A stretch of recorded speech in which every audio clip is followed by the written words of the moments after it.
اللہ تبارک و تعالیٰ کے ساتھ انسان کا جو رشتہ ہے اس میں انسان کی کچھ کمزوریاں آڑے آتی ہیں، گناہ ہو جاتے ہیں، غلطیاں ہو جاتی ہیں۔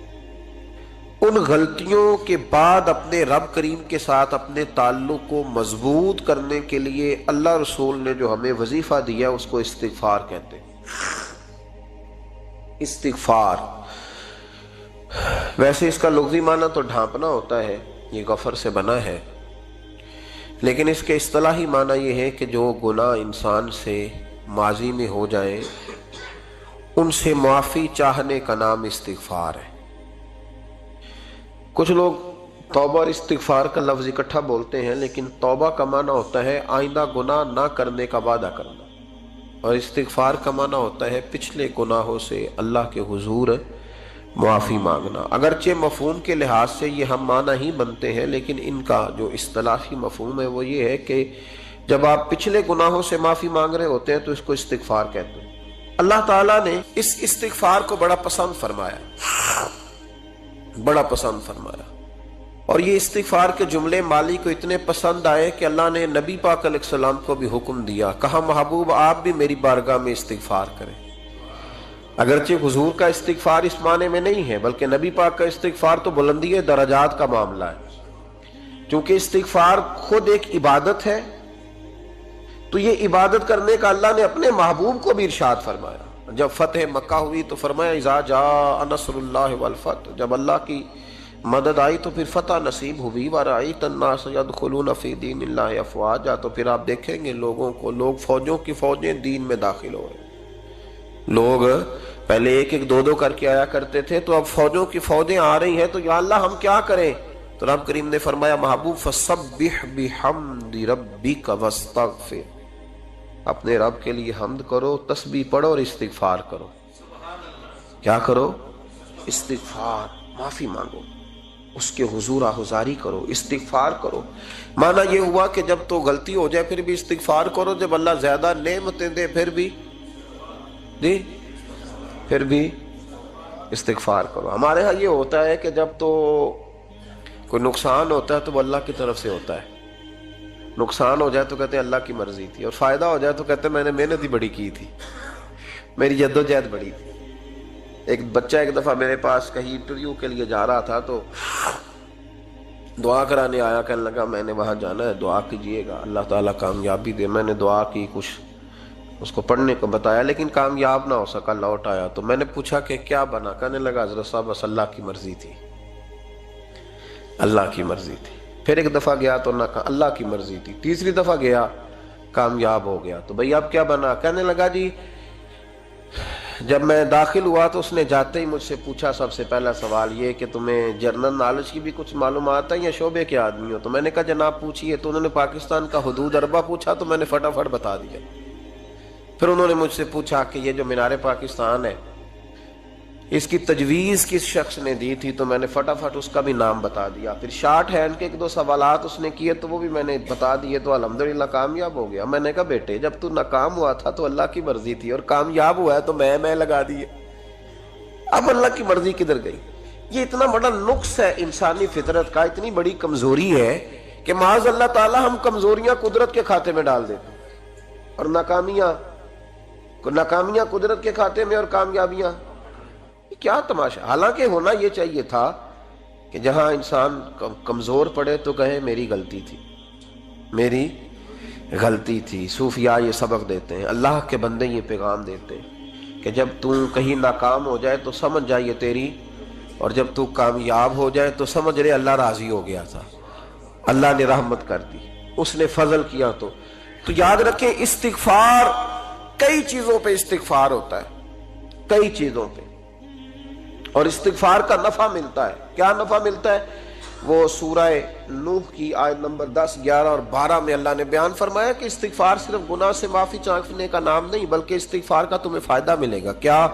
رب فرماتے ہیں فَقُلْتُ اسْتَغْفِرُوا رَبَّكُمْ، جب حضرت نوح کی قوم قحط کا شکار ہو گئی، آزمائشیں آ گئیں، تو آ کے حضرت نوح سے کہنے لگے اب ہم کیا کریں؟ تو کیا کہا حضرت نوح نے؟ فرمایا فَقُلْتُ اسْتَغْفِرُوا رَبَّكُمْ، آپ نے فرمایا اپنے رب سے استغفار کرو، اپنے رب سے۔ انہوں نے قحط کی بات کی، انہوں نے کہا کہ کھیتیاں اجڑ گئی ہیں، بارش نہیں ہو رہی، قحط کی بات کی، آپ نے کیا کہا؟ استغفار کرو، کیوں کہ انہو کان غفارا، بے شک اللہ بڑا ہی بخشنے والا۔ وہ کیا کرے گا؟ یرسل السماء علیکم مدرارا، وہ تم پر موسلا دار بارش برسائے گا۔ جب تم استغفار کرو گے تو اللہ موسلا دار بارش برسائے گا، وَيُمْدِدْكُمْ، اور وہ تمہاری مدد کرے گا۔ استغفار کرنے والے کی اللہ کیسے مدد کرے گا؟ بِأَمْوَالٍ وَبَنِينَ، تمہیں مال بھی عطا کرے گا اور بیٹے بھی عطا کرے گا، بارش بھی دے گا استغفار کرنے والے کو، اور مال اور اولاد سے اس کی مدد بھی کرے گا۔ وَيَجْعَلْ لَكُمْ جَنَّةٍ وَيَجْعَلْ لَكُمْ أَنْهَارًا، اللہ تمہیں جنت بھی عطا کرے گا اور تمہیں نہریں بھی عطا فرمائے گا، تمہارے لیے جنت بھی بنائے گا، انہار بھی بنائے گا۔ توبہ کا، استغفار کا تمہیں یہ فائدہ ملے گا۔ ایک استغفار، ہمارے بزرگوں نے وہ لکھا ہے کہ جب انسان کو اللہ نعمتیں دیتا ہے تو پھر رب کا حکم ہے کہ اس پر شکر بھی کرے، نعمتوں پر اللہ کا شکریہ نہ کرنے پر بھی استغفار کرنا چاہیے۔ اے اللہ تو نے بڑا کچھ دیا تھا پر میں شکر ادا اس پر بھی۔ ہمارا تو اب یہ حال ہے کہ جو ہمارے پاس چیزیں ہیں وہ ہم کہتے ہیں یہ تو میرا حق تھا، لیکن جو نہیں وہ مجھے فٹافٹ ملنی چاہیے۔ مطلب اگر میرے پاس صحت ہے تو اس کو میں اپنا حق سمجھ لیتا ہوں کہ یہ تو میرا، یہ چونکہ ٹھیک ہے جی، یہ تو صحیح ہے، تندرستی ہے یہ تو ٹھیک ہے، لیکن کار کوئی نہیں، وہ ذرا مل جانی چاہیے۔ اولاد تو میرے پاس ہے، وہ تو میرا حق تھا، میرا رائٹ تھا، معاذ اللہ وہ تو ہم نے حق بنا لیا۔ اور میرے پاس بنگلہ کوئی نہیں، وہ مجھے فٹافٹ مل جانا چاہیے۔ بھئی یہ کس طرح تیرا حق تھا؟ کس حساب سے؟ یعنی جو چیزیں ہیں ان کو سنبھالنے کی فکر نہیں ہے، اور جو نہیں ہے ان کے طلب کی فکر لگی ہوئی ہے۔ شکر نعمت کو محفوظ کر دیتا ہے، شکر نعمت کو محفوظ کر دیتا ہے، اور ناشکری نعمت کو لَئِن شَكَرْتُمْ لَأَزِيدَنَّكُمْ وَلَئِن كَفَرْتُمْ إِنَّ عَذَابِي لَشَدِيدٌ۔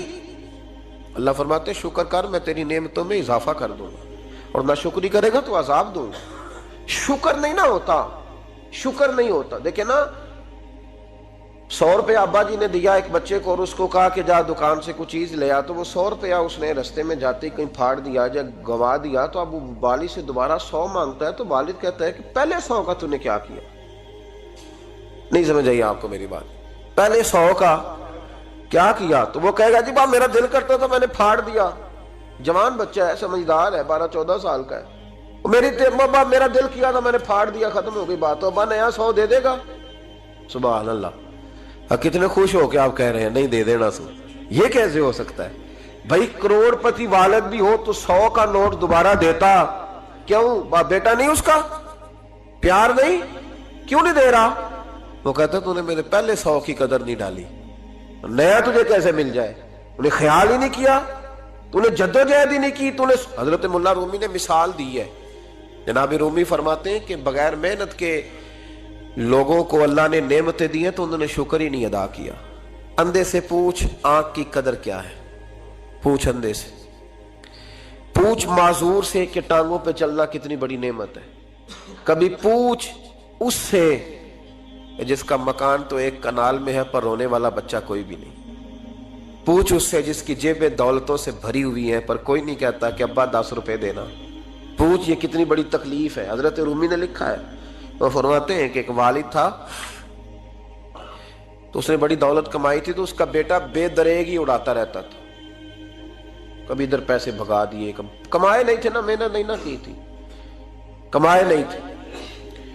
والد بڑا سمجھاتا تھا پر سمجھ نہیں آتی تھی۔ ایک دن اس کے ابا کے ذہن میں ایک بات آئی، وہ کہنے لگا بیٹے یار میں کنگال ہو گیا ہوں، اچانک حالات خراب ہو گئے، ایک آنا مجھے چاہیے، دوائی خریدنی ہے، کہیں سے لے کے آؤ۔ اس نے کہا ابا مسئلہ ہی کوئی نہیں، یار ہی بڑے ہیں، بہت سارے لوگوں کے ساتھ رات میں جاتا ہوں روٹی کھانے ہوٹل میں، کئی ہیں جو میرا انتظار کر رہے ہوتے ہیں، فیس بک والے اور جناب وہ سیلفی والے بڑے سارے ہیں جو کہتے ہیں تیرے بغیر گزارا ہی نہیں، بڑے ہیں جو روز سویرے اٹھ کے پہلے مجھے السلام علیکم کا میسج کرتے ہیں پھر اس کے بعد کسی اور سے، بڑے ہیں کوئی مسئلہ ہی نہیں۔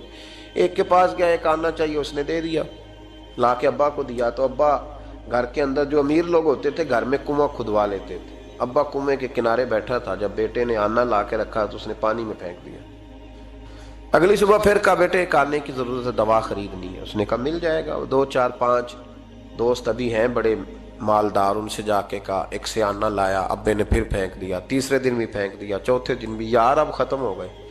کچھ آہستہ آہستہ دوستوں کو پتہ چل گیا کہ کنگال ہو گیا ہے، خبر پھیل جاتی ہے نا، اب بھوکا ہو گیا ہے۔ اب آہستہ آہستہ موبائل بند ہونے لگے، آہستہ آہستہ جو ہے وہ نمبر بلاک ہونے لگا، حالات بگڑ گئے۔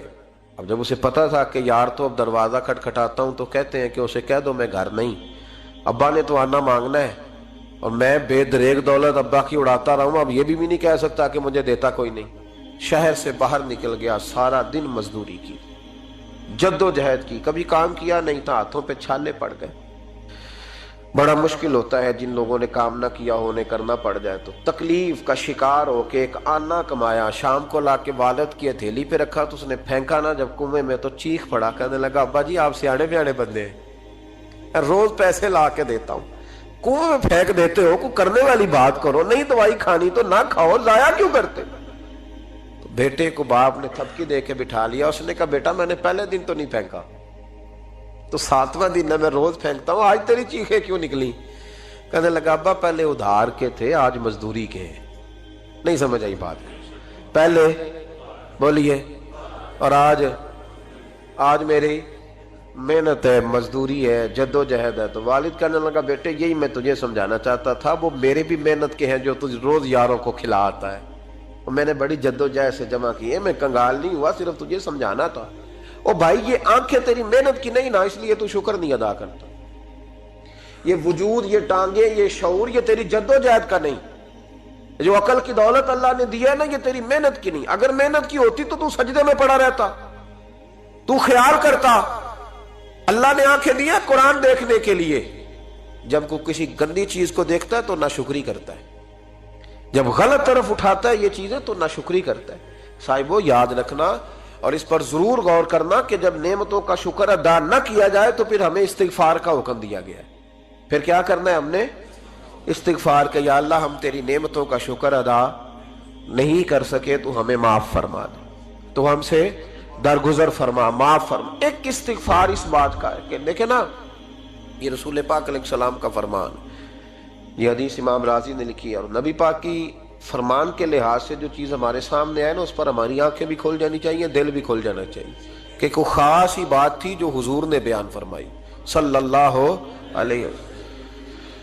سرکار دو عالم علیہ السلام نے فرمایا ایک آدمی نے 500 سال بغیر ریاکاری کے اللہ کی عبادت کی۔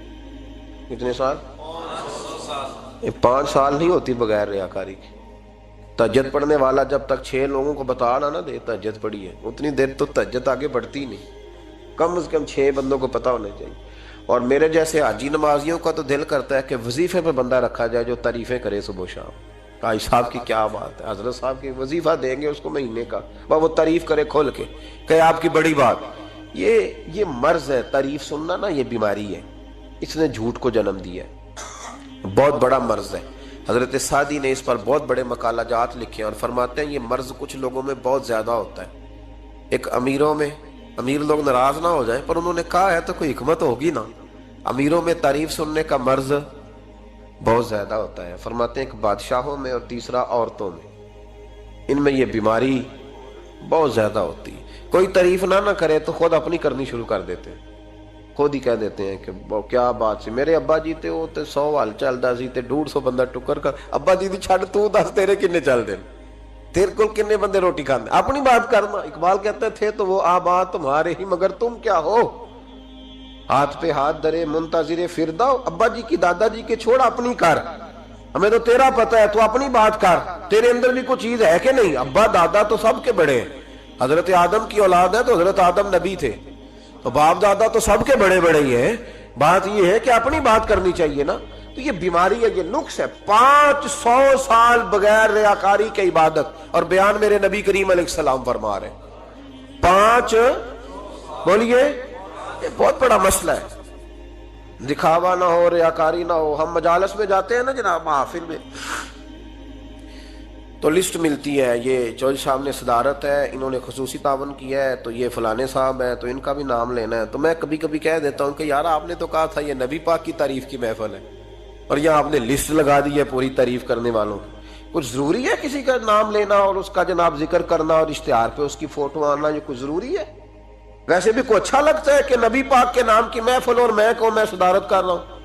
ڈرنا چاہیے نا مجھے اللہ تعالیٰ سے. حضور کی محفل اور میری صدارت، اس پر کبھی غور کریں. اگر کوئی راہ طریقت کا مسافر ہوگا تو تڑپ جائے گا کہ نبی پاک کے نام کی محفل اور سرپرستی ایک ایسے آدمی کی جس کو وضو تک نہیں کرنا آتا. چھ معنی دار کوئی دھندا ہے معاذ اللہ تعالیٰ جس کا جو دل کرے وہ کرتا جائے.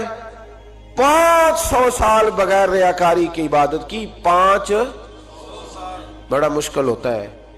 حضور فرماتے ہیں یہی بندہ جب اللہ کے حضور کھڑا کیا جائے گا تو رب کریم اس سے کہے گا کہ چلو اس کو میرے فضل سے جنت میں لے جاؤ. تو عرض کرے گا مالک فضل تو ٹھیک ہے پر 500 سال لگائے ہیں میں نے. وہ مولوی صاحب میری طرح کے بیچارے جو امام مسجد ہوتے ہیں نا تو وہ بھی کہتے ہیں جب میں آیا تھا تو 30 بچے تھے مسجد میں، اب 80 ہو گئے. اور بھائی یہ بندوں کو بتانے کی کیا ضرورت ہے؟ یہ تو اللہ کی رضا کے لیے ہے نا. تو چھوڑ اس میں اتنا تذکرہ کرنے کی کیا حاجت. 500 سال جس نے لگائے، بول پڑا یا اللہ 500 سال لگائے اور تو کہتا ہے کہ اس کو میرے فضل سے لے جاؤ. تو رب کریم نے فرمایا چلو کوئی نہیں، پھر انصاف کر لیتے ہیں. الٹی آنکھ کی روشنی نکال کے ترازو کے ایک پلڑے میں رکھو اور 500 سال کی بغیر ریاکاری کی عبادت دوسرے پلڑے میں رکھو. کبھی اس مریض سے پوچھنا جس کو ڈاکٹر کہہ دیتا ہے کہ تیری آنکھ کا علاج نہیں ہو سکتا. بے بس ہوتے ہیں ڈاکٹر، جواب دے جاتا ہے شعور. پوچھ کبھی اس شخص سے کو کہتے ہیں بس جناب اب آپ اپنی آنکھیں موجود ہونے کے باوجود آپ دیکھ نہیں سکتے، اتنی موٹی آنکھ لگی ہوئی ہے، لیکن روشنی اللہ چاہے تو دیتا ہے، نہ چاہے تو نہیں دیتا. 500 ایک آنکھ کی روشنی ایک پلڑے میں رکھ لو اور دوسرے میں 500 سال کی عبادت رکھ دی.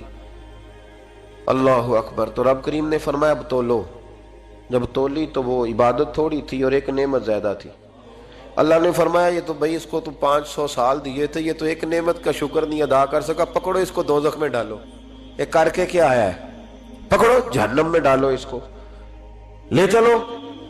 ترمذی شریف کے لفظ ہے، نبی پاک نے ہمیں سمجھایا اور ایک جملے میں ساری بات ختم کر دی. حضور فرمانے لگے تو اللہ کی تھوڑے دیے ہوئے رزق پہ راضی ہو جا، وہ بھی تیری تھوڑی عبادت سے راضی ہو جائے گا. اور اگر تیرا پروگرام ہے نا لمبی چوڑی جائیدادوں کا تو پھر سجدے بھی لمبے کر، پر لمبے کرنا تو بھی. یہ کیا بات ہوئی؟ یہاں جتنی دولت بڑھتی جاتی ہے عبادت سکڑتی جاتی ہے، وقت ہی نہیں، ٹائم ہی نہیں. یہ بڑھا پھر. تو جب دوزخ میں جانے لگا نا تو پھر خیال آیا. تو حضور فرماتے استغفار کرنے لگا، کہنے لگا اللہ میں بھول گیا تھا، اللہ مجھے غلطی لگ گئی. استغفار کر رہا. تو جب اس نے استغفار کیا تو رب کریم تو پہلے ہی بڑا قبول کرنے والا ہے. یا اللہ میں بھول گیا تو فرمایا چلو جو استغفار کرے اسے تو میں ویسے ہی معاف کر دیا کرتا ہوں، اسے بخش دو، اسے میرے فضل سے جنت میں لے جاؤ. پہلا استغفار. ہمارے بزرگ نے ایک مراقبہ کراتے تھے. مراقبہ ان فی خلق السماوات والارض واختلاف اللیل والنہار لآیات لأولی الالباب. مراقبہ ہوتا تھا اللہ کی نعمتوں پر غور کرنے کا نام. تو اکیلا بیٹھ، گردن جھکا اور غور کر خدا کا فضل کتنا ہے اور میری اس میں محنت کتنی، اس کا شمار کر.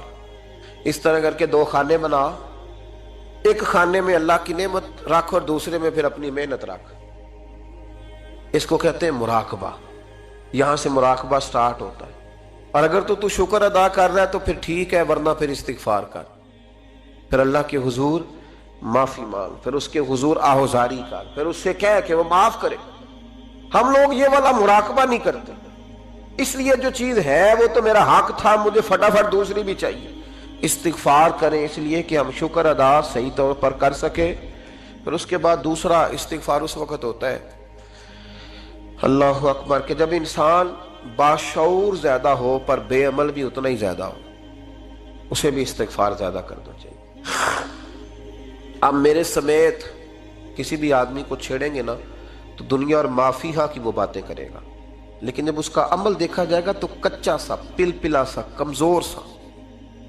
یعنی ایسے لوگ ہیں جو ماں باپ کی عظمت پر 6 گھنٹے تقریر کر سکتے ہیں، لیکن اگر ان کی اماں سے جا کے پوچھا جائے کہ بیٹے کا حال کیا ہے جی تو کہتے ہیں بڑی تکلیف میں ہوں، اپنے بیٹے کے سبب سے بڑی آزمائش کا شکار۔ بھئی تیری 6 گھنٹے کی تقریر کا معنی کیا ہوا؟ تو لفظوں کے گورکھ دھندے کا ماہر ہے۔ لفظوں میں ادھر گیا ہوا تھا بڑی دور پنجاب کے ایک شہر میں، تو ایک صاحب مجھے کہنے لگے کہ میری 21ویں سالانہ محفل ہے۔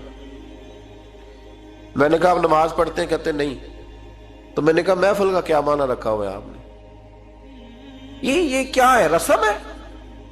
فلاں بہت بڑے عالم کو میں نے بلایا، فلاں کو بھی بلایا، فلاں نعت خامی، یہ کیا ہے؟ اگر تو نمازی نہیں آج تک، اس کو کیا سمجھتا ہے تو؟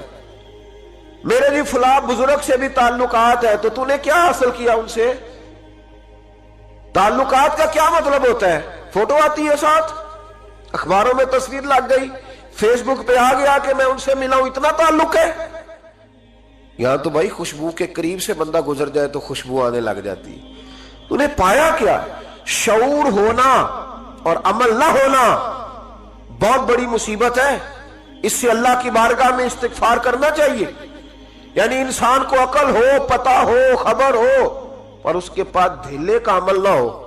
اس کو 3400 حدیث آتی ہو کہ نماز نہ پڑھنے والے کی سزا یہ ہے، پھر بھی نہ پڑھے تو سزا ہے کہ نہیں اللہ کی طرف سے؟ حضرت رومی رحمت اللہ علیہ فرمایا کرتے تھے بہت سارے بندوں کو اللہ سارا کچھ دیتا ہے، مسجد آنے کی توفیق نہیں دیتا۔ معنی یہ ہے کہ اللہ ان سے ناراض ہے۔ وہ کہتے ہیں کہ میں بڑا سمارٹ ہوں۔ تو عقل ہونا اور عمل نہ ہونا، اس پر بھی استغفار کرنا چاہیے۔ شعور ہو اور انسان کو عمل کی توفیق۔ یار ساری زندگی گورکھ دھندے میں گزر گئی لوگوں کی، لفظوں کے بڑے ماہر رہے، اور میں ایسے لوگوں کو دیکھتا ہوں تقریریں 6 گھنٹے کی، او ہو 9 گھنٹے کی تقریریں سنتے ہیں، بیٹھتے ہیں مجالس میں، نماز کا وقت آتا تو مصیبت بن جاتا، بھاگتے ہیں، جان چھڑاتے، مسجد کی حاضری 20 منٹ کی بھی صحیح نہیں دے سکتے۔ کیا ہے یہ کیوں بوجھ بن گیا تیرے اوپر؟ غور کر، ڈر اللہ سے۔ میرے نبی کریم علیہ وآلہ وسلم نے ارشاد فرمایا قیامت کے دن کچھ لوگ کئیوں کی بات سن کے جنت میں چلے جائیں گے۔ اللہ تعالی ہماری پردہ پوشی عطا فرمائے۔ کہا کچھ تبلیغیں کرنے والے دوزخ کے دروازے پہ کھڑے ہوں گے تو وہ جنتی کہیں گے کہ مولانا پیر صاحب ہم تو آپ کی بات سن کے جنت میں جا رہے ہیں، تو آپ یہاں کیوں کھڑے ہیں؟ تو وہ کہیں گے ہائے افسوس، میں کہتا تو رہا پر عمل نہ کر سکا۔ میں عمل، اس سے مراد صرف ممبر پہ بیٹھنے والا مولوی نہیں، اس سے ہر وہ شخص مراد ہے جو نصیحتیں تو بڑی کرتا ہے لیکن خود عمل وہ بہت بڑا الفاظ کا ذخیرہ رکھتا ہے، پر عمل کے لیے 2 سجدے بھی صحیح طریقے سے دے سکتا، پھر وہ استغفار کرے، پھر وہ اللہ کی بارگاہ میں معافی مانگے، پھر وہ توبہ کرے۔ اس لیے کہ جو جتنا بڑا ہوتا تھا نا اس پہ خشیت بھی اتنی زیادہ طاری ہوتی، اس پر خشیت بھی اتنی جتنا۔ حضرت عمر فاروق رضی اللہ تعالیٰ عنہ کو زخم لگ گیا، شدید زخم لگا، آپ آ گئے، بڑی زیادہ خون بہ گیا ہے، بہت سارے صحابہ آپ کے گرد جمع ہو گئے، حضرت عبداللہ ابن مسعود بھی آ گئے، تو جناب عمر رونے لگ گئے۔ اب تو رونا آتا ہی نہیں لوگوں کو۔ حضرت محی الدین ابن عربی کہا کرتے تھے جس کو پورا ہفتہ ہو گیا ہے نا وہ طریقت کا مسافر بھی، جاگ رہے ہیں آپ حضرات؟ کہتے تھے جس کو پورا ہفتہ ہو گیا نا طریقت کا مسافر بھی ہے پر اللہ رسول کی یاد میں رویا نہیں۔ فرماتے تھے مجھے تو اس کے ایمان پر شک ہونے لگ گیا کہ 8 دن ہو گئے اسے خیال ہی نہیں آیا۔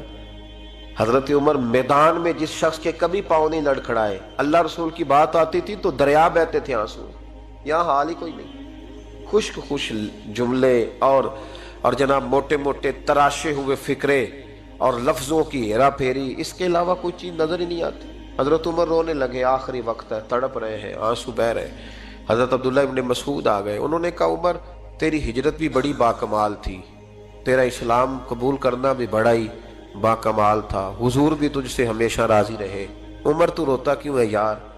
بات تو یہ ہے کہ جب تو نے خلافت سنبھالی تو پھر تیرے طریقے بھی باکمال ہی تھے، اور جب تو میدان میں اترتا تھا پھر بھی تیرے معاملات باکمال تھے، اور جب تو مال غنیمت بانٹتا تھا پھر بھی تو باکمال۔ یار ہر موقع پہ تو باکمال تھا تو جاتے دفعہ روتا کیوں ہے؟ ان کا استغفار دیکھو، ان کی توبہ دیکھو۔ حضرت عمر پھر رو پڑے، کہنے لگے عبداللہ لوگوں کو میری نیکیوں کا پتہ ہے، گناہوں کا تو نہیں نا پتہ، وہ تو میں جانتا ہوں یا میرا مالک جانتا ہے نا، نیکیاں تو سب کے سامنے، پر من عالم کے من عالم جو اندر چھپے ہوئے گناہوں کے ڈھیر ہے وہ تو میں جانتا ہوں۔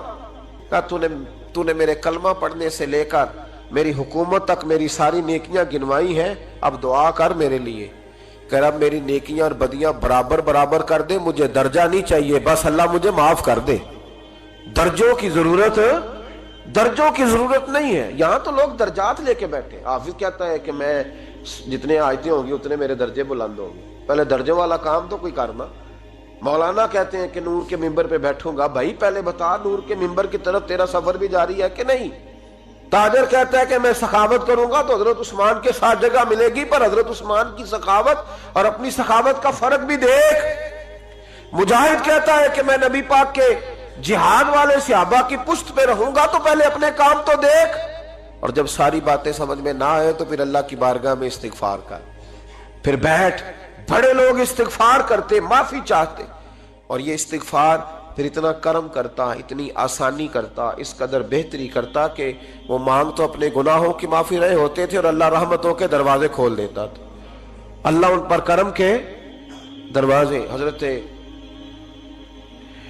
امام حسن کے پاس ایک شخص آیا، حضرت امیر معاویہ بھی بیٹھے تھے، تو اس نے امام حسن سے آ کے کہا کہ حضور اولاد نہیں ہے، کوئی دعا کر دے۔ توجہ ہے میری بات پر؟ اب بھی لوگ پیروں کے پاس آتے ہیں نا، ماشاءاللہ سے، اللہ خیر فرمائے، تو پیر صاحب اگر وظیفہ بتائیں تو وظیفہ چونکہ پڑھنا پڑتا ہے وہ کام مشکل ہے، لہذا تعویذ تو پیروں نے بھی اب ماشاءاللہ بڑی ترقی کر لی، انہوں نے بھی تعویذ چھپوا کے رکھ لی ہے۔ کون لکھے اتنے تعویذ؟ جو کہ ہر مرید کو تو تعویذ چاہیے، انہوں نے نا جی تعویذ پکے چھپوا لیے، کچھ نے مورے بنوا لی ہیں۔ دیکھتا رہتا ہوں، میرا شعبہ ہے نا، میں دیکھتا رہتا ہوں کہ مور لگائی، اس کو باندھا، اللہ خیر کرے۔ تو اب وہ نفسیاتی معاملہ ہے، ظاہر ہے 100 بندہ تعویذ لے کے گیا ہے تو 1.5 کو تو فرق پڑے گا ہی نا بیچ میں سے، تو جس کو فرق پڑ گیا اس کا فیس بک پہ دے دیا کہ یہ میری کرامت ہے جی، تو جس کا نہ پڑا جی جڑے محرم راز حقیقت دے او تے راز حقیقت کھول دے ہی نہیں، اے جنہ ویکھیا نہیں او کرن گلاں، جنہ ویکھ لیا او تے بول دے ہی نہیں۔ ہمارے ایک حضرت تھے تو ان کے پاس ہم بیٹھے تھے، نیک آدمی، تو تعویذ دیا تو مرید کہنے لگا حضور دوبارہ کب آؤں؟ کہنے لگے فرق پڑ گیا تو آ جانا، نہیں تو کہیں اور چلے جانا۔ اس لیے کہ شیخ عبدالعزیز دباغ رحمت اللہ علیہ کے ایک مرید نے کہیں تنقید کر دی تھوڑی سی، یہ لفظ بس نہ بہت بڑے ہیں، ان کی میں تشریح نہیں کروں گا، جتنے جملے اتنی بات کر کے بیت جاؤں گا، ان کی تشریح نہیں ہو سکتی، یہ ان کی توضیح نہیں ہو سکتی، کچھ تفصیل نہیں ان کی ہو سکتی، یہ جملے بڑے، میں کوئی تشریح نہیں کروں گا۔ اس نے کہا کہ حضور فلاں فلاں فلاں فلاں جگہ مجھے پریشانی ہے آپ کے حوالے سے، تو آپ فرمانے لگے میں نے کون سا باندھا ہوا ہے، نہیں سمجھ میں بات آتی تو کہیں اور چلا جا، باندھ کے رکھا نہیں، دروازے کھلے ہوئے کہیں اور چلا جا، ختم ہو گئی بات۔ تنقید کرنے کی ضرورت چھٹی، اس لیے کہ وہ لوگ بت نہیں بناتے تھے کہ بس ادھر ہی پوجا کرنی ہے کہ کہیں اور نہیں جانا، یہ چھوڑے ہے نا ہمارے چکر چلا ہوا، میرے علاوہ کہیں اور نہ جانا۔ شیخ عبد الوہاب شرونی فرمایا کرتے تھے یہ تو نقص ہے تیرے اندر کا، یہ تو تیرے اندر کا نقص ہے، اگر تو قابل ہوتا تو کہتا جا سنگیا سارا زمانہ دیکھا، اگر کو میرے جیسا ملا تو چلا جانا، اور اگر میری طرح کا نہ ملا تو پھر کہیں اور جا دیکھا سارا۔ او بھائیو کیا چکر ہے، وظائف لوگ پوچھتے تھے تو ان پہ عمل کرتے تھے، وہ چیزیں فائدہ دیتی۔ حضرت امام حسن سے آ کے وظیفہ پوچھا، اس شخص نے کہا حضور اولاد کوئی نہیں تو وظیفہ بتائیں، تو آپ نے فرمایا استغفار پڑھا کر۔ کیا کر؟ اس نے کہا ٹھیک ہے، تو حضور پھر میں دوبارہ کب آؤں؟ تو امام حسن کہنے لگے بے اولاد ہے نا تو، استغفار کا وظیفہ بتایا نا؟ کہا ہاں۔ فرمانے لگے اب اس وقت آنا جب اللہ تجھے 10 بیٹے عطا کرے گا۔ کتنے؟ 2 4 نہیں، 10 ہی کہہ دیے۔ تو حضرت امیر معاویہ رضی اللہ تعالیٰ دیکھا، کہنے لگے حسن اتنا بڑا دعویٰ؟ آپ فرمانے لگے میں نے کہہ دیا نا تو اللہ فضل کرے گا، ہاں ہاں اللہ خیر کرے گا، خیر ہو جائے گی۔ وہ شخص کئی سالوں کے بعد آیا، کئی سالوں کے بعد، تو حضرت امیر معاویہ کو بھی ساتھ لایا، کہنے لگا حضور اللہ کے فضل سے اللہ نے 10 بیٹے عطا فرمائے، پورے 10 ہی اللہ نے دیے۔ تو حضرت امیر معاویہ کہنے لگے جناب بات تو آپ کی سچی ہو گئی، پر مجھے بھی بتائیں یہ وظیفہ کہاں سے لیا؟ فرمانے لگے قرآن پاک سے، سورہ نوح کی 10 11 12 آیت پڑھو، اللہ فرماتے ہیں تم استغفار پڑھو، میں تمہاری بیٹوں سے بھی مدد کروں گا، مالوں سے بھی مدد کروں گا۔ تو میں نے استغفار بتائی تھی، اور قرآن میرے اللہ کا ہے، رب کا وعدہ جھوٹا ہو سکتا؟ فرمایا 10 بیٹے ملنے تھے، میں نے کہہ جو دیا تھا۔ وہ میرے بھائیوں یاد رکھیں، استغفار اللہ کی رحمت نازل کر۔ ایک ہوتا ہے خوف، ایک ہوتی ہے خشیت۔ خوف والے لوگ توبہ کرتے ہیں، خشیت والے استغفار کرتے ہیں۔ ایک ہوتا ہے خوف، ایک ہوتی ہے خشیت والے استغفار کرتے ہیں۔ نبی کریم علیہ السلام نے فرمایا میں دن میں 100 مرتبہ استغفار کرتا ہوں، دن میں۔ توبہ والا کہتا ہے کہ میں بھول گیا تھا، مجھے معافی مل جائے، اور خشیت والا کہتا ہے میرا یار ناراض نہ ہو جائے، وہ استغفار ہی کرتا رہتا ہے، وہ معافی حضرت رومی نے مثال دی ہے، فرماتے ایک عورت تھی تو بھیک مانگا کرتی تھی، ایک دن بادشاہ کے دروازے پہ بھیک مانگنے گئی تو بادشاہ کو پسند آ گئی، اس نے نکاح کر لیا۔ 20 کنیزائیں اس بی بی کے پاس تھی خدمت کرنے کے لیے، روٹی دینے کے لیے، کپڑا دینے کے لیے، لیکن وہ ہر وقت روتی رہتی تھی، ہر وقت روتی۔ ایک سمجھدار کنیز کہنے لگی کہ ملکہ اب تیرا درجہ بہت بڑا ہے، تو ہر وقت روتی رہتی ہے، معافیاں ہی مانگتی رہتی ہے ہر وقت، کون سی ایسی نعمت ہے جو تیرے پاس نہیں؟ تو وہ کہنے لگی اس لیے تو روتی ہوں۔ کیا مانا؟ کہنے لگی اس لیے روتی ہوں کہ میں اس قابل نہیں تھی جو مجھے مل گیا، کہیں میرے سر کا سائیں ناراض نہ ہو جائے، وہ کہیں بگڑ نہ جائے، مجھے پتا ہے کہ میں کیا تھی اور مجھے کہاں تک پہنچا دیا، میں روتی اس لیے ہوں کہ کبھی کہیں وہ ناراض۔ حضرت عمر اس لیے روتے تھے کہ کہیں مصطفیٰ ناراض نہ ہو جائے، حضرت ابو بکر اس لیے تڑپتے تھے کہ کہیں اللہ کا فضل روٹھ نہ جائے۔ یہ جو مولا علی اپنے کمرے میں بیٹھ کے زور زور سے استغفار پڑھتے تو اس لیے نہیں کہ بڑے پاپ تھے جن کی معاذ اللہ معافی مانگتے تھے، اس لیے کہ رب رسول کہیں ناراض نہ ہو۔ خشیت تھی کہ جہاں ہم پہنچے ہوئے کہیں وہاں سے واپس۔ استغفار بندے کی اللہ سے صلح کرا دیتا ہے، بندے کی رب سے صلح ہو جاتی ہے جب استغفار۔ دیکھیں نا، بڑی سادی سی بات ہے کہ 2 بھائی ناراض ہوں تو بڑا کہتا ہے اس نے میری بے ادبی بڑی کی، تو چھوٹا اگر پاس آ جائے اور پیر پکڑ لے کہ چل یار معاف کر دے، تیرا بھائی نہیں۔ پتہ کیا ہوتا ہے؟ صرف معافی نہیں ملتی، ہاں صرف معافی نہیں، چھوٹے نے بے ادبی کر دی، بڑے کو تکلیف ہوئی، بات جب آگے بڑھی نا تو بڑے نے شکوہ کیا، جب لوگوں نے چھوٹے کو سمجھایا تو چھوٹا جب معافی مانگتا، ادھر دیکھو میری طرف، جب چھوٹا معافی مانگتا ہے نا اٹھ کے جاتا ہے اور بڑے کے پیر پکڑتا ہے تو میرا معاف نہیں کرتا، بڑا رو بھی پڑتا ہے، بڑا رو بھی پڑتا ہے، اور وہ کہتا ہے کہ وہ میں اور تم اماں کے پاس اکٹھے بیٹھتے، ایک باپ کی موٹر سائیکل پہ اکٹھے بیٹھتے، تو تیرا اور میرا رشتہ یار تو نے یہ کیوں؟ وہ جو آنسو نکلتے ہیں نا، وہ درد ہوتا ہے، وہ کیف ہوتا ہے، وہ سوز ہوتا ہے، وہ لذت ہوتی ہے، وہ پیار ہوتا ہے۔ رب کہتا ہے تو معافی مانگ، انہو کان غفارا، تو معافی مانگ، میں تجھے معاف بھی کروں گا، تیرے اوپر رحمت بھی فرماؤں گا، تیرے اوپر کرم نوازی بھی کروں گا، تجھے نواز دوں گا، تجھے عطا کروں گا۔ حضرت موسیٰ کلیم اللہ علیہ السلام کا زمانہ مبارکہ تھا، قحط پڑ گیا، بارش نہیں ہوتی۔ ہم لوگ نا اب تو خیر ہمارے پاکستان میں تو ٹیبل ٹاک ہوتی ہے، ٹاک شو ہوتے ہیں، ہمارے ہاں تو پتہ کیا جاتا ہے کہ بارش ہو کیوں نہیں رہی، اور اس پہ یہ ہوتا ہے کہ دھواں بڑا چڑھ گیا ہے، حالات بڑے خراب ہیں، فلاں ایسے ہو گیا، قحط کا۔ ہم تو اسباب تلاش کرتے رہتے ہیں نا جی، پھوک بہت زیادہ ہے، فلاں چیز ایسے ہے، فلاں چیز ایسے، ہم تو یہ تلاش کرتے رہتے ہیں۔ وہ لوگ یوں نہیں کرتے تھے، وہ سیدھے جا کے مصلوں پہ بیٹھتے تھے، اس لیے کہ وہ کہتے تھے جب رب چاہتا ہے تو پھر کوئی چیز کسی چیز کو روک سکتی، وہ سیدھے مصلے پہ بیٹھتے۔ اعلیٰ حضرت فاضل بریلوی رحمۃ اللہ علیہ کے پاس ایک مولانا محمد حسین آئے، وہ فلکیات کے بڑے ماہر تھے، تو اعلیٰ حضرت نے فرمایا ذرا ستاروں کا حساب لگا کے دکھاؤ بارش کب ہوگی؟ کہنے لگا پورا مہینہ تو نہیں ہوگی۔ تو اعلیٰ حضرت رحمۃ اللہ علیہ فرمانے لگے کہو کہ میرا علم کہتا ہے مہینہ نہیں ہوگی، اللہ چاہے تو ابھی ہو سکتی ہے۔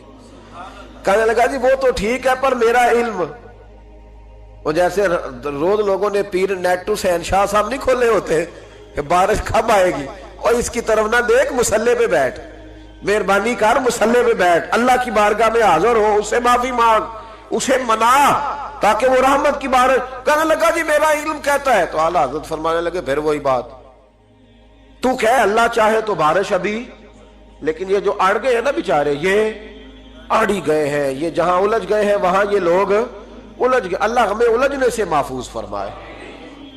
اعلیٰ حضرت اٹھے تو فرمایا ٹائم کیا ہوا ہے گھڑی پہ؟ کہنے لگا جی 12۔ تو اعلیٰ حضرت نے گھڑی گھمائی، اب کیا بج گیا؟ کہنے لگا 4 بج گئے۔ فرمانے لگے بج گئے نا 4؟ کہنے لگا جی آپ نے گھڑی گھما جو دی ہے۔ فرمانے لگے اللہ بھی جب چاہے تو ستارے گھما دیتا ہے، اللہ بھی ستارے گھما دیتا ہے بارہ۔ کہنے لگا جی وہ تو ٹھیک ہے پر مہینہ نہیں ہو سکتی۔ اڑا ہوا بندہ، اس کا کوئی علاج ہے؟ جو اڑ جو جائے اس کے لیے قرآن کہتا ہے وَإِذَا خَاطَبَهُمُ الْجَاهِلُونَ قَالُوا سَلَامًا، اسے سلوٹ کرو دور سے، اسے کو تو جان اور تیرا۔ کہنے لگا جی ہو نہیں سکتی پورا مہینہ۔ فرمانے لگے یار تو جا اپنا کام کر۔ وہ شخص کہتا ہے میں نے دروازہ کھولا اعلیٰ حضرت کا، کمرے سے باہر نکلا تو تیز بارش ہو رہی۔ واپس آیا تو میں نے کہا احمد رضا یہ عقیدہ کہاں سے لیا ہے؟ فرمایا دروازہ مصطفیٰ سے لیا ہے صلی اللہ علیہ وسلم۔ تو یاد رکھیں کہ اللہ کو منانا چاہیے، استغفار کرنا چاہیے، اس کی برکات۔ حضرت موسیٰ ساری قوم کو لے کے نکل گئے۔ آؤ بھائی میدان میں اللہ کی بارگاہ میں استغفار کریں اور بارش کا سوال کریں، بارش مانگے۔ جب باہر نکلے دیر تک دعائیں ہوتی رہیں تو حضرت موسیٰ علیہ السلام کو رب کریم نے وحی فرمائی کہ موسیٰ آپ کی قوم میں نے ایک شخص ہے جس کو 40 سال ہو گئے نافرمانی کرتے، اس نے رب سے صلح نہیں کی۔ کتنے لوگ ہیں؟ ایک، اور 40 سال سے وہ نافرمان ہے، اس کو مجمع سے نکال دو بارش ہو جائے گی۔ اگر ایک گناہگار کی وجہ سے بارش رک جاتی ہے اور جہاں دروازے کھلے ہوئے ہوں، جہاں تنہائیاں خوفناک ہوں، اور جہاں تباہی اتری ہوئی ہو، اور جہاں لوگ کروڑوں روپیہ مال ہڑپ کر گئے ہوں، اور جہاں علماء کو ہتھ کڑیاں لگا کے ٹھنڈی زمینوں پہ لٹا دیا جائے اور قوم کہہ رہی ہو اچھا ہوا اچھا ہوا، اور لوگ پھبتیاں اڑا رہے ہوں، مذاق کر رہے ہوں، تو پھر اس قوم پہ کس طرح کر کے فضل الہی۔ اور یہ مولوی کا معاملہ نہیں، یہ تو ممبر رسول کا معاملہ ہے۔ میرے مصطفیٰ نے یہ نہیں کہا پیر میرا وارث ہے، حضور نے فرمایا عالم میرے دین کے وارث ہے۔ ہاں حضور نے فرمایا جس نے عالم کے چہرے کا دیدار کیا سمجھے میں نے اپنے نبی کی زیارت کی ہے۔ لیکن یہاں تو خیر یہ عنوان نہیں، ورنہ میں اس پر جاتا۔ ہائے، تو کہا ایک بندہ ہے 40 سال سے اللہ کی نافرمانی کر رہا ہے، وہ اگر نکل جائے تو بارش ہو جائے گی۔ حضرت موسیٰ نے اعلان کر دیا بھی ایک شخص ہے، وہ اگر نکل جائے تو بارش ہو جائے گی۔ پتہ تو ہوتا ہے نا سب کو، مجھے بھی پتہ ہے کہ میں اندر سے کیسا ہوں، اور آپ کو بھی خبر تو ہوتی ہے نا جی۔ جب بات ہو رہی ہوتی ہے تو پھر پتہ تو چلتا ہے نا کہ بات کہاں جا کے سیٹ ہو رہی ہے، پتہ چلتا ہے نا۔ اسے بھی چل گیا پتہ، اب اندر ہی اندر رونے لگا۔ اور دیکھو امام رازی اور امام غزالی دونوں نے لکھا ہے کہ اس درد سے رویا، اس درد سے کہ ادھر والے کو بھی پتہ نہ چل جائے، مجمع کے اندر کھڑا ہے اور ادھر والے کو بھی استغفار، دیکھو ادھر والے کو پتہ نہ چل جائے اور ادھر والے کو بھی کہیں ہجوم میں غم میں بھی توہین ضبط غم نہ ہوئی۔ ہم اس احتیاط سے روئے کہ آنکھ نم نہ ہوئی، ہجوم غم میں بھی توہین ضبط غم نہ ہوئی۔ ہم اس احتیاط سے روئے کہ آنکھ نم نہ ہوئی، روئے بھی پر کسی کو آنسو نہیں دیکھنے دیے۔ اب اس درد سے کہتا ہے اللہ تو تو معاف کرنے والا ہے نا، تو تو معاف کرتا ہے، پردہ پوشی کرتا ہے، اور مالک اگر لوگوں کو پتہ چل گیا تو میرے تو بچوں کا بھی جینا حرام کر دے گا، یا اللہ میری تو آنے والی نسل بھی تڑپ کے وقت گزارے گی۔ مالک تو معاف کر دیا کرتا ہے، لوگ نہیں معاف کرتے، اے اللہ یہ میری خوبیاں بھول جائیں گے، میری خامیوں پر بات، مالک میں یہ ذلت نہیں برداشت کر سکتا، فضل فرما۔ حضرت موسیٰ نے دوبارہ اعلان کیا نکلتے ہو کہ نہیں نکلتے؟ پھر تڑپا خدا بندہ مجھے بے آبرو نہ کر، یہ ذلت اور رسوائیاں یہ نہیں برداشت ہوتی، اللہ درگزر۔ حضرت موسیٰ نے تیسرا اعلان کیا نکلتا ہے یا میں پھر اس کا نام لوں، اللہ سے پوچھ کے نام لوں اس کا، بتاؤ کون ہے؟ اب تو تڑپ گیا، کہنے لگا مالک میں تیری بارگاہ میں استغفار کرتا ہوں، آئندہ نہیں کرتا، آئندہ نہیں کرتا۔ یہ لفظ ادا کیے، بندہ کوئی بھی نہیں نکلا، رب کریم نے بارش عطا کر دی، تیز بارش جب برسی نا، تیز بارش، لوگ تو منہ دیکھ کے دوڑ گئے۔ تو حضرت موسیٰ کہنے لگا یا اللہ مجھے بھی تو بتا، تو نے کہا تھا کہ جب تک بندہ نہیں نکلتا بارش نہیں ہوگی، تو نکلا کوئی بھی نہیں، بارش ہو گئی، ماجرا کیا ہے؟ تو رب کریم نے فرمایا موسیٰ بس اس نے مجھ سے صلح کر لی، اس نے مجھ سے صلح کر لی۔ اور امام غزالی نے لفظ لکھے، حضرت موسیٰ نے پوچھا، حالانکہ اللہ اپنے نبیوں کو غیب کے خزانے دیتا ہے، پوچھا کہ اے اللہ مجھے اس کا نام بتا دے، تو رب کریم نے فرمایا موسیٰ جب گناہگار تھا تب نہیں کسی کو بتایا، جب پاپی تھا تب نہیں بتایا، جب مجرم تھا تب نہیں بتایا، اب کیسے بتا دوں؟ فرمایا اس کی میری صلح ہو گئی ہے، اور فرمایا جو بارش نہیں نہ ہو رہی تھی وہ بھی اس کی وجہ سے نہیں ہو رہی تھی، اب جو ہوئی ہے نا تو یہ بھی اسی کی وجہ سے ہوئی ہے، یہ بارش اب جو ہوئی ہے تو یہ بھی یہ اس گناہگار کے سبب سے۔ اپنی راتیں اللہ کے ساتھ گزاریں، مصلی پہ بیٹھے۔ میرے صاحب رحمۃ اللہ علیہ سے جب کوئی کہتا نا کہ بڑا پریشان ہوں تو کچھ بتائیں، تو فرماتے آج رات مصلی پہ بیٹھ کے اپنے رب سے بات کرنا، میں بھی بات کروں۔ بندوں کو دکھ بتانے سے عزت میں کمی آتی ہے، اور اگر اللہ کو بندہ اپنے دکھ بتائے تو اللہ عزتیں بڑھا دیتا ہے۔ ترمذی شریف کی حدیث ہے، نبی پاک علیہ السلام نے فرمایا اگر تو دنیا داروں کو دکھ بتائے گا تو اللہ تجھے غنی نہیں کرے گا، اور اگر تو اپنے رب کو بتائے گا تو اللہ بڑی جلدی تجھے دنیا سے بے نیاز کر دے گا، تجھے لوگوں کی ضرورت نہیں رہے گی۔ استغفار کریں، کثرت سے کریں، ذوق سے کریں، مصلی آباد رکھیں، ہر شے دیکھو نا، جس طرح کھانے کی میز آباد رہتی ہے، بستر آباد رہتا ہے، ہمارے دیگر معاملات، اگر مصلی نہ آباد رہے تو روح بے چین رہتی ہے، طبیعت بے قرار رہتی ہے۔ انسان میں نے دیکھا ہے بڑے بڑے سمجھدار لوگ پاگلوں جیسی زندگی گزار رہے ہیں، بولتے جا رہے ہیں، بولتے جا رہے ہیں، بولتے جا رہے ہیں، ایسے کسی کو کوئی خبر کہ 6 فون اٹھائے ہوئے ہیں، ایسے جیسے ڈسٹرب ہو گئے مینٹلی طور پر۔ وجہ کیا ہے کہ ان سے جان نہیں چھڑاتے۔ کبھی سارے موبائل بند کر کے نا، سارے بچے ہر چیز سائیڈ پہ کر کے مصلی پہ بھی آنا چاہیے، اور مالک تو بڑا ہی کریم ہے، اللہ تو بڑا ہی کنز المال کی حدیث سنا کے بعد سمیٹتا ہوں۔ نبی پاک صلی اللہ تعالی وسلم فرماتے ایک شخص تھا بنی اسرائیل میں، بڑا مالدار تھا، تو پھر اس پہ غربت آ گئی۔ جب غربت آئی تو رو پڑا، کہنے لگا اے اللہ میں غریب ہو گیا ہوں، میری مدد فرما، میں نے بڑی نافرمانی کی ہے تیری۔ مالدار جب تھا تو بڑی موج کر، یا اللہ میں نے بڑی اب نہیں کروں گا، مجھے اس غربت سے نکال۔ تو اللہ نے فرشتوں سے کہا کہ دے دو جو مانگتا ہے۔ تو فرشتے کہنے لگے یا اللہ یہ توبہ کر کے نہیں آیا، ڈر کے نہیں آیا، یہ تو الجھ گیا تب آیا ہے، یہ تجھ سے ڈر کے ہوتا ہے نا ایسے کہ لوگ اللہ سے نہیں ڈرتے جتنا غربتوں سے معاذ اللہ ڈرتے ہیں، یا اللہ یہ تو وہ الجھ گیا تب آیا۔ تو اللہ نے فرمایا پتہ مجھے بھی ہے، لیکن آ تو گیا ہے نا، چلو دے دو۔ تو کہا یا اللہ اگر دے دیا تو دوبارہ نہیں آئے گا۔ فرمایا اس کا بھی مجھے پتہ ہے، تم دے دو۔ اسے دے دیا۔ جب دولت مل گئی نا تو کہنے لگا اوہو وہ تو میں نے اس طریقہ سے ہی استعمال کیا اس لیے کامیاب ہو گیا۔ پھر کچھ وقت گزرا تو پھر الجھ گیا، پھر قرضے چڑھ گئے، پھر سارے علاج کہنے لگا یا اللہ اب نہیں کرتا، اب معاف کر دے۔ 70 دفعہ توبہ کی اور 70 دفعہ توڑی۔ حبیب کریم فرماتے ایک دن بستر پہ تھا، آسانی تھی، 70 دفعہ فرشتوں نے کہا یا اللہ یہ جھوٹا ہے، جھوٹ بولتا ہے، یہ تو غربت ہے، یہ تو تیری بارگاہ میں آیا ورنہ کبھی نہ آتا، بیمار ہوا ہے تو آیا، اس کا تو بچہ بیمار ہوا ہے تو آیا ورنہ کبھی نہ آتا۔ 70 دفعہ توبہ توڑی۔ ایک دن رات کو بستر پہ لیٹا تھا، دولتیں بھی تھی، آسانیاں بھی تھی، دل میں خیال آیا میں کتنا جھوٹا ہوں، جب الجھ جاتا ہوں تو اس کے دروازے پہ جاتا ہوں اور وہ کتنا قریب ہے، مجھے خالی نہیں لوٹاتا۔ تڑپ اٹھا، آنسو نکل گئے، اٹھ کے مصلی پہ کھڑا ہوا تو رب کریم نے فرشتوں سے فرمایا کھول کے دیکھو دروازے، آج یہ غربت کی وجہ سے نہیں آیا، آج میرا بن کے آیا ہے۔ تو یا اللہ پہلے تو دولت دیتا تھا، آج کیا دے گا؟ تو محبوب فرماتے اللہ فرماتے اب میں اسے بغیر حساب کتاب جنت عطا کروں گا۔ استغفار کریں، اس کے حضور حاضری دیں۔